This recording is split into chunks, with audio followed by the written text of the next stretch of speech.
A new escalation in Putin's war. Russia says it's cut gas supplies to Poland and Bulgaria.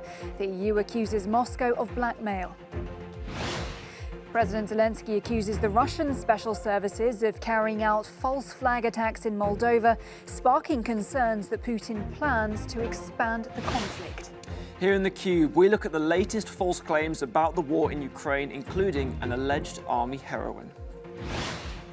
And it's a David versus Goliath matchup at the Champions League semi-final as Villarreal go head-to-head with Liverpool.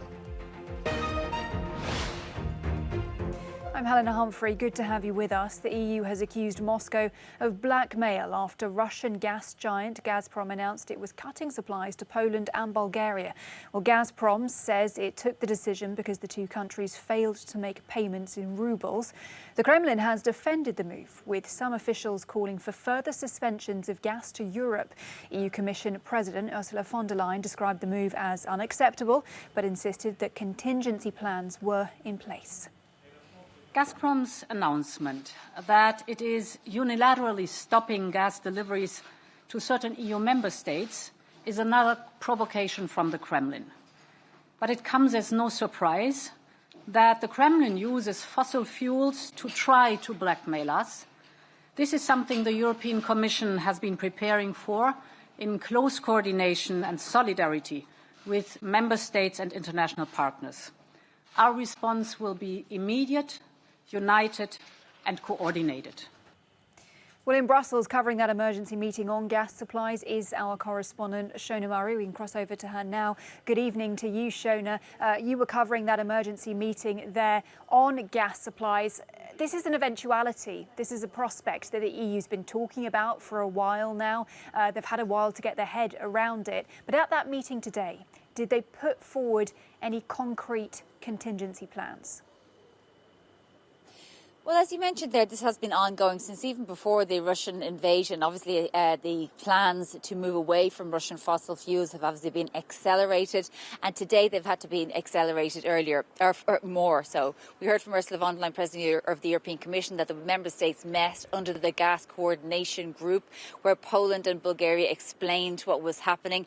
And as of now, they've been able to get gas supplies from other member states. She was making the point that this shows the sort of solidarity that exists, as well as the impetus to move away from fossil fuels from Russia. She said the era of that is now coming to an end. And essentially there's a feeling this is an own goal by Russia, trying to blackmail member states into purchasing through rubles. Shona, the aim from Putin on this is clear: to sow disunity among EU member states. He hasn't had much luck with that tactic up until now, but could this be the moment when things change? Well, we don't know that yet, but we know that, for example, Hungary isn't on board necessarily. But I think the points from Ursula von der Leyen today, which is that immediately Poland and Bulgaria were able to receive supplies from member states, shows that ability for Putin to sow disunity may be coming to an end. But I'm joined now by Sergei Lagodinsky, who's a German MEP for the Green Party. Sergei, tell us, first of all, from a German perspective, what all of this means, this latest move by Russia and the impetus, of course, for Germany to move away from Russian fossil fuels. The impetus is very clear. We have to stop this dependency, because this is a self-destructive dependency. And our Green Party has been saying this all along. But unfortunately, this dependency has grown over the years, and we have to stop it. We see this as a warning. Of course, Poland and Bulgaria are very important, but they can substitute their gas supplies for Germany. It will be increasingly difficult. And this is a warning to Germany. Yeah, so what's the timeline? Because we have been discussing this for some time. We've obviously heard reports about the triggering of a major recession in Germany, yet others, particularly in the Greens, saying it could be a matter of weeks before you get, let's say, an oil embargo and then moving on to gas. What's your own perspective, given that the Greens are in government, of course? Our Ministry of Economy is doing their best. Indeed, Mr. Habeck, who is the Green Minister for Economy, said that in a matter of days, basically, or weeks, we can get rid of the oil dependency. The gas is a different matter. It was possible to reduce the dependency from Russian gas to 35%. This is already a big step forward, but 35% is still substantial, and it is a danger of a big recession if we do it from one day to another. Unfortunately, if Russia doesn't leave us any other options, we will have to do it. Yeah. I mean, we also heard that some companies are also have started to pay in rubles. That would breach the European sanctions. What do you think should happen there? And what do we even know about that situation? Because it appears to come from a Gazprom source. From our information, from our point of view, no companies has been paying in rubles from Germany, from the German side at least. There is a scheme that Russian side has offered where the payments are in euros, but then they are transferred to another account of the same company and transferred into rubles and converted into rubles. The main point here is that we do not want an involvement of the Russia Central Bank, because Russia Central Bank is under sanctions.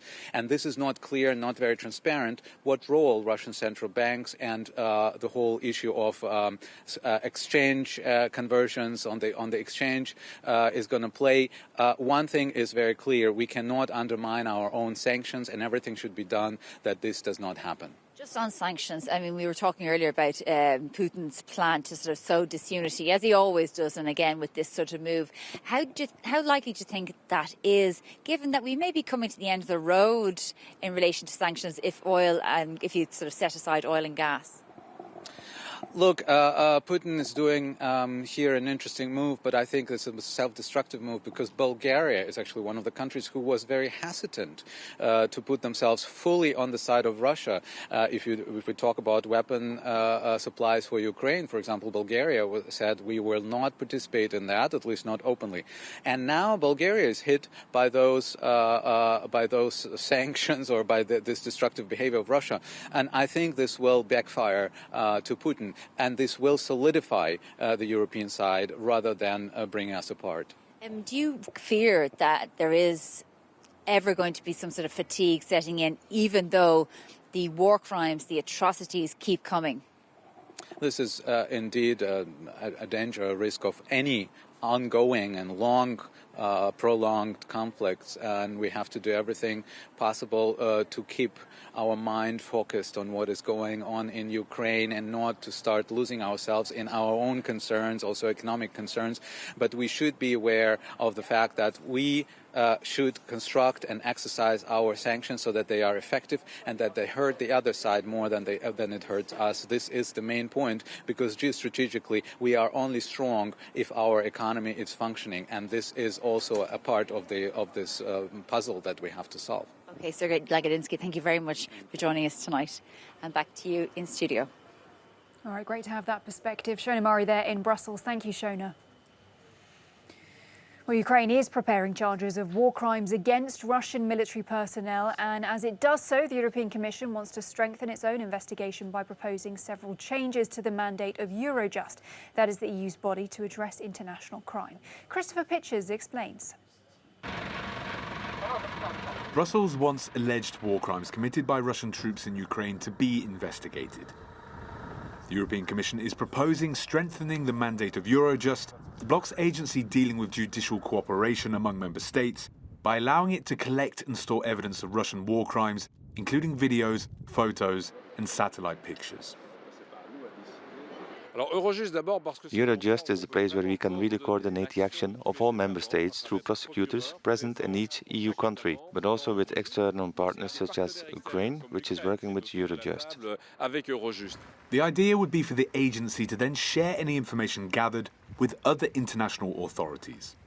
This includes the International Criminal Court, whose chief prosecutor will join an EU investigations team to probe possible crimes committed in Ukraine. There is a very clear recommendation from the International Criminal Court. You should not be faced with a multitude of documents. For example, refugees must be only questioned once. These victims must not be asked to constantly repeat their accounts in front of different people. We will be able to record these things by video and add that to the stock of evidence that we will have within Eurojust. And then another subject is violence against women and children, and in particular sexual violence. The Commission's proposal will first need approval from the European Parliament and Council. Once it's adopted, though, the Eurojust-led team would join the investigations of 11 other EU countries and the Ukrainian Prosecutor General's office, as the situation does not allow for the safe storage of evidence in Ukraine. Christopher Pitchers, Euronews, Brussels. Amid the online information circulating about the war in Ukraine, there have been false claims about a female soldier who has allegedly destroyed dozens of Russian tanks. Matthew and our team in the Cube have been taking a look. Well, Helena, this story is part of a growing trend in both Russia and Ukraine to mythologise war efforts. The false claim is this. Circulating on social media is this image of a Ukrainian woman in army uniform, who, it is claimed, has single-handedly destroyed 52 Russian tanks. There is no evidence to support this claim, and what's more, the woman pictured in this photo is not even a Ukrainian soldier. You can use open-source tools on the internet to reverse search for the image and find when it first was uploaded online.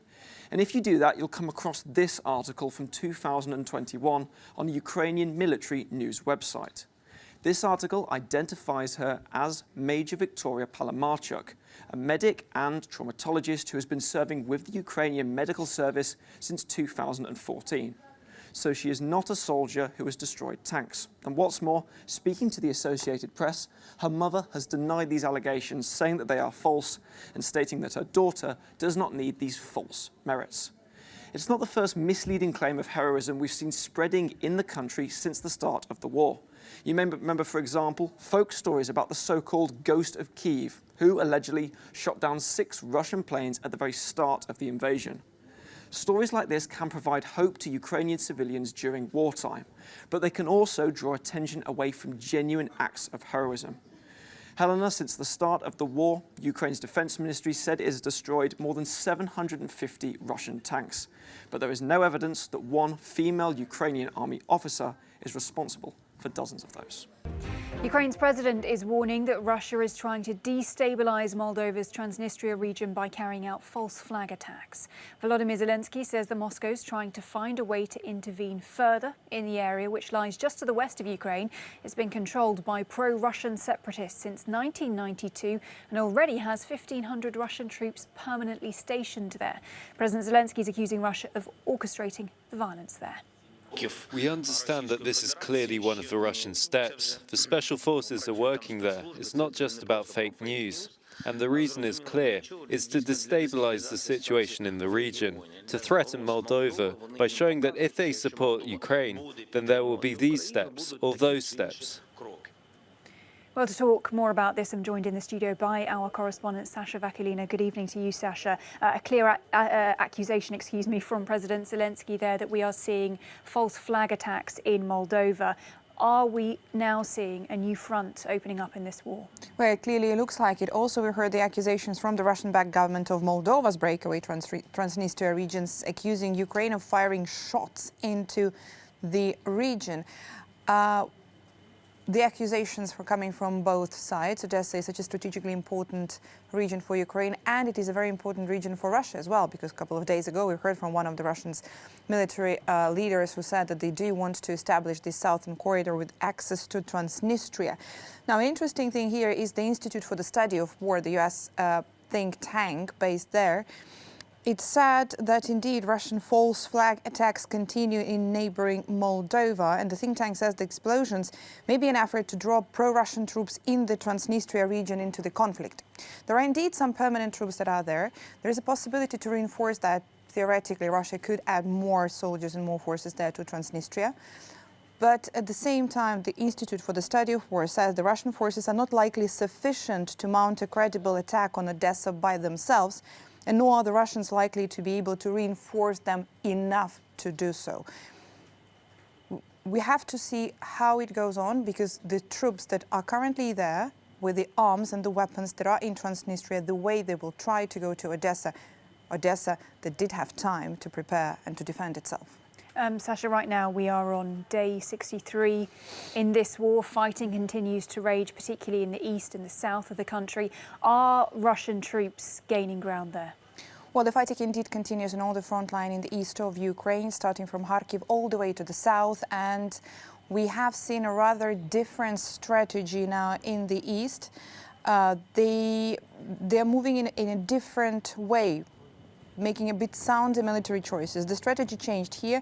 Troops are now pushing down multiple, roughly parallel roads within supporting distance on one another. And this way, they are not too far from each other. This is the new strategy. This is the change that we have not seen before.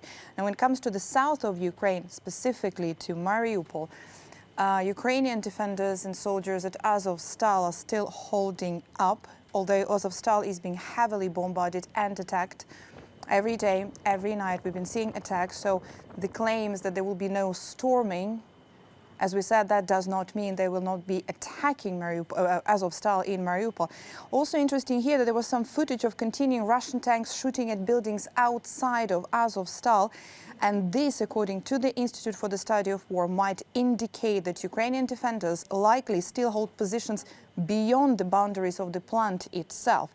And this is new, because we heard as well today, this afternoon, from the head of the 36th Brigade in Mariupol, who said again that indeed there are up to 600 wounded people there in Azovstal. There are civilians. The conditions are not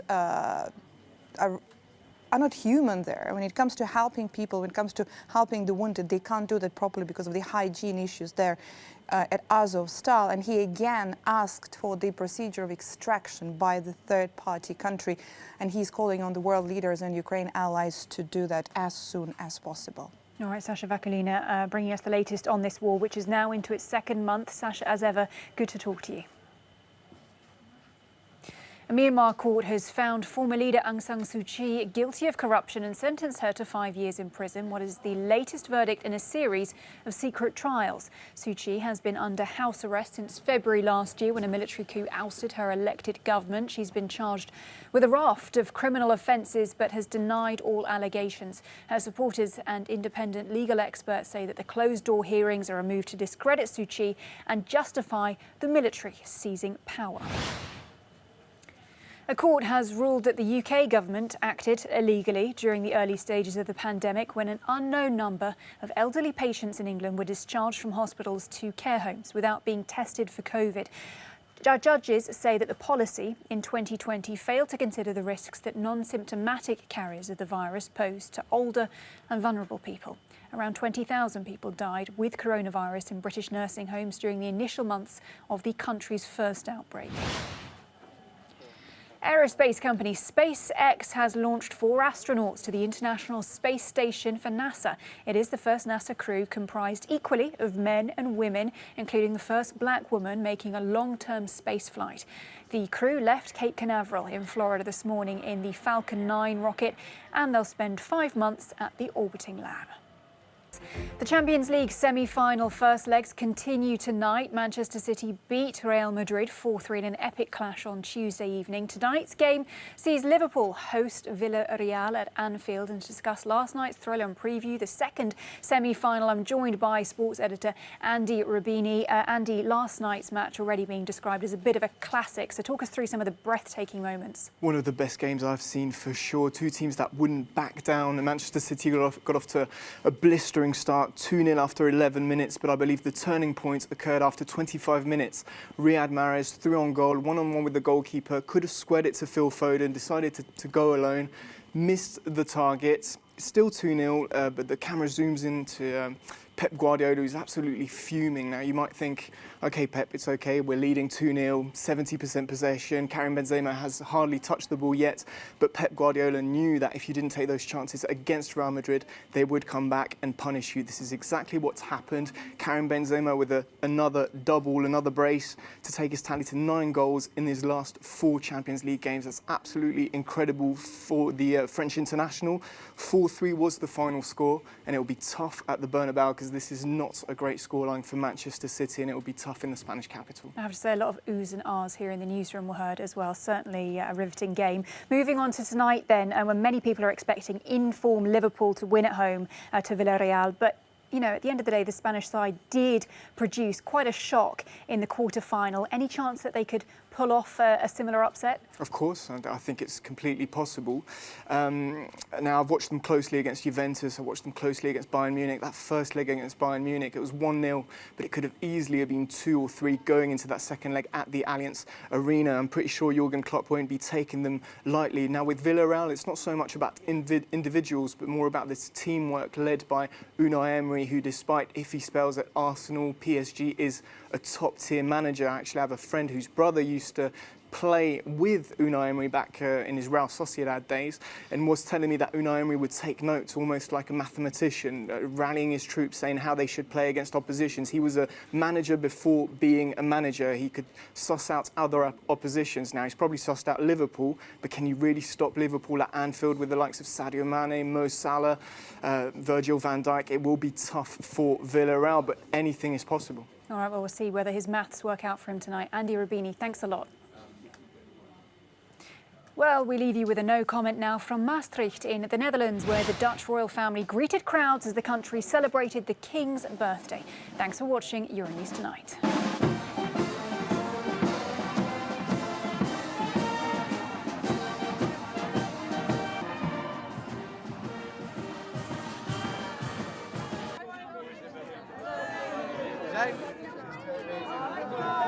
Goeiedag. Zullen we boksen doen? Is dat makkelijker? Goeiedag. Boks, boks. Boks.